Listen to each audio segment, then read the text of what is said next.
G'day, and welcome back to another 6-month sabbatical video. If you haven't been following along, my partner Sarah and I are on a 6-month adventure around Europe, and we spent the first month of this in a motorhome. Now, we hired the motorhome from a place called McRent in Frankfurt, Germany, and if you're here to find out if it's worth it or not, well, you'll have to keep watching. But first, let me take you on a tour through the van.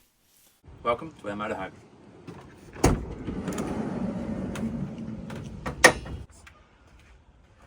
Alright, come on in.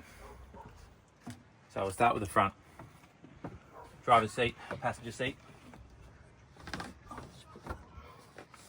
Look, I'll be honest, not that much exciting up here. Swivel chair, be able to sit at the table. We're going to travel with Chewy. Always need Chewy with you. Charging ports, Apple CarPlay. Other than that, not much exciting except for our clothesline that we hang up. Anytime we do washing, we're using that. Alright, we've got a table. This is where we have lunch, dinner, breakfast, whatever you want. Extendable. I'm glad I got that first go. That doesn't normally happen. It does go out a little bit further as well, but you know, if we need a bit of extra space, or when Sarah's sitting in that chair and I'm sitting here and we're playing Monopoly Deal, that's normally the setup. Obviously, the track's back in. Quite simply, slide forward, back, really easily. It's just, we'll leave that there. Moving on, we've got our fly screen here.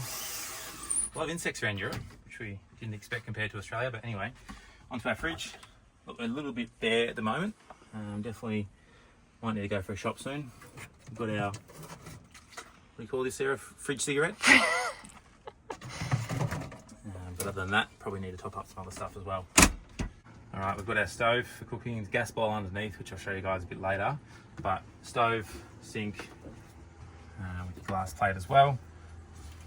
Also got our cornflakes box, which I'm going to flip this upside down, don't I?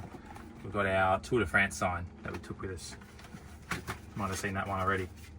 Ooh, put that back there for now. Bit of storage. So up here we've kind of got our open snacks, some fruit and stuff like that, tea towel, garbage bags, tomato sauce. Down here we've got some dried pasta, our rice, cereal, a couple of shopping bags, nothing all that exciting in that one. This one, we've got snacks on top, dishes, pots, pans, everything else, all the cutlery we have down the bottom drawer, dishwashing liquid in there too. Got our charging ports up here, nothing all exciting. We can, and then the top drawer here, we've just got our electrical stuff, our cables, laptop, iPad, Kindle. That's about it. Alright, this storage space here is just for our shoes. We've got our little backpacks in here whenever we want to do a day trip. Another charging port into our bathroom. Got our toilet here. Been told under no circumstance am I allowed to use it. I think for obvious reasons, given how cramped it is. You can see the sink a little bit over to the left. A bit more storage up top. We've just got our toiletries up there. Alright, over here we've got our workbench. Alright, over here we've got the bed. Obviously nothing other than sleeping. Big enough. I think it's roughly a double. Just long enough. Sometimes have to sleep on a bit of a diagonal myself. We've got our window here that we can open up. Bit of another fly screen, I suppose. Bit of fresh air. A few more compartments up top. Just fit clothes really. Nothing all that exciting. Don't want to show you all my underwear. I think I just did. There's a couple more compartments as well. We've got this one up here. We don't really have much up here. Just the washing tablets for the toilet that were given to us by the company. And a little bit more up here, which just has, I think it's got a manual. We put our laundry up here as well, just before we need to do a washing. But that's about it in terms of the internal stuff. There's some other stuff underneath, which we'll show you right now. So we'll open her up. We've got space down here, which is normally holding our chairs and a table. Currently outside. Gas bowl in here. A few other goodies. Stuffed our packs underneath, which is really good being here, being able to unpack. Fantastic. Electricity cables, connects over this side.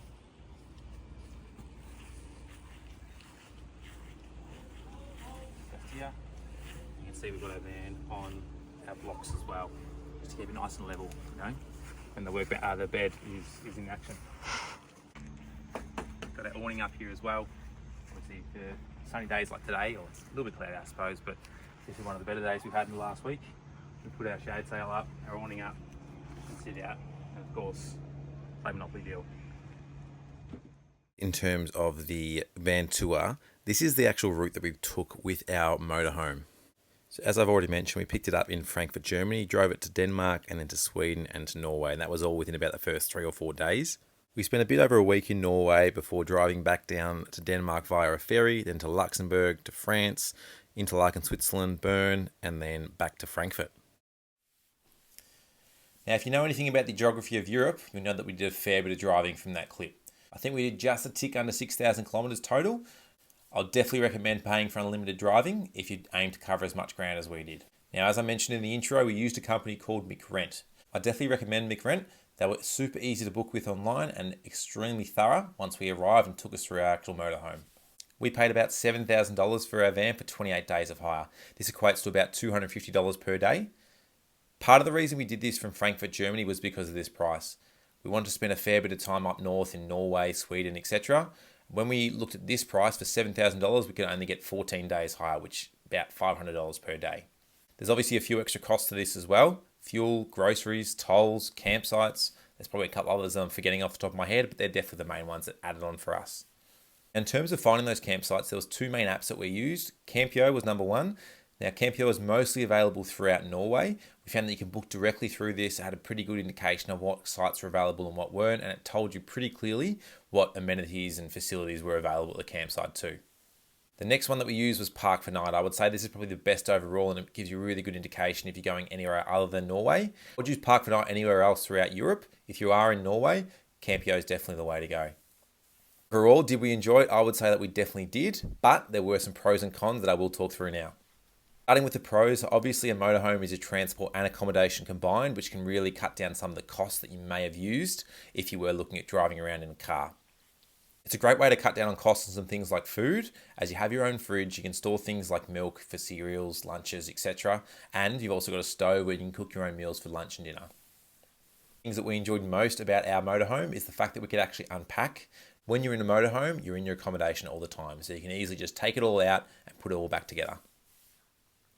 The last pro that I'll talk about is being able to go wherever you want. Funnily enough, I'm going to use that as my first con too. So onto the cons, being able to go wherever you want. Now this one is really good because you do have some flexibility, but we found that we didn't plan this part of our trip as well as we might have planned some others. Obviously when we've got hotels and Airbnbs, etc., we really need to be booked in advance. Whereas being in a motorhome, we thought we'd have a little bit more flexibility. Now, facilities is definitely something you don't really appreciate until you are camping. I know this isn't the most traditional form of camping, but at the same time, you don't have a comfortable bathroom or shower. So we found anytime we stayed at the campsite that had those, we were definitely really appreciative of what they had to offer. On to the last con, and that is driving around in the city. Copenhagen wasn't too bad, but a couple of the cities in Norway had really thin one-way roads. And when you've got a 6-metre long vehicle, even if you're a good driver, it's pretty difficult to navigate around. I would definitely recommend using a motorhome to travel. While it's a very different experience to your standard hostel or hotel type travel, really cool way to experience the landscape and see some different areas. Maybe it's some different towns that you wouldn't normally get to see. The biggest bit of advice would be to make sure that you plan ahead. You don't need to book ahead 6 months like you would for a European summer if you're staying in hotels and Airbnbs and whatnot. But if you are going through campsites, I would definitely recommend you book a couple of weeks out in advance, which obviously takes away some of your flexibility, but you still have a little bit more compared to other methods of travel. Thanks for watching, everyone. Please like the video and subscribe to the channel. Bye.